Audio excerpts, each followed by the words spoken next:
गोय बेळगाव महामार्गार खानापूर ते अनमोड रस्त्याच्या कामा खातीर प्रवाशांक त्रास सहन करपाची शक्यताय आसा। ह्या मार्गार अर्दवट स्थितीन आशिल्ल्या हत्ती ब्रिजाचे काम बेगीनूच हातान घेतले आणि ते खातीर हो रस्तो फुडले 2.5 म्हयने बंद दवरतले। ह्या मार्गान यो वच करपी येरादारी दुसऱ्या मार्गान वळयतले। हे खातीर गोंया सावन कर्नाटकात प्रवास करप्यांक त्रास सोंसचो पडटा। गोवा बेळगाव महामार्गावरील अनमोड नजीक असणारा साधू कत्रेजवळ हा ब्रिज आहे। हा जो ब्रिज 74 नंबरचा हा ब्रिज जो एलिफंट अंडरपास म्हणून ओळखला जातोय। हा ब्रिज ऍक्च्युअली 6 मीटरचा सँक्शन झाला होता। 6 मीटरच्या ब्रिजवरनं दोन्ही साईडनी गाड्या आल्या त्या पास होणार नाही म्हणून ह्यासाठी आंदोलन केलं होतं आणि ह्याला अपोज केला होता।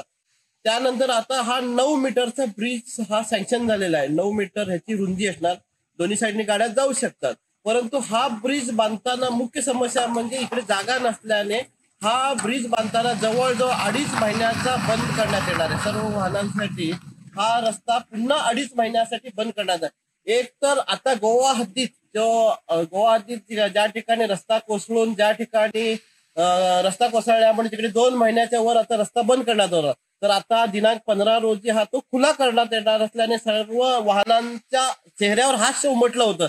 परंतु पुन्हा आता पावसाळा संपत आल्यानंतर ह्या रस्त्याच्या कामाला हात घालणार असे आम्हाला एनएच अधिकाऱ्यांकडून सांगण्यात आलं आणि त्यानंतर हा रस्ता करण्यासाठी 2.5 महिन्याचा कालावधीसाठी बंद मागणार असल्याचे बी सांगण्यात आले असून लवकरच ह्या कामाला प्रारंभ होणार आहे।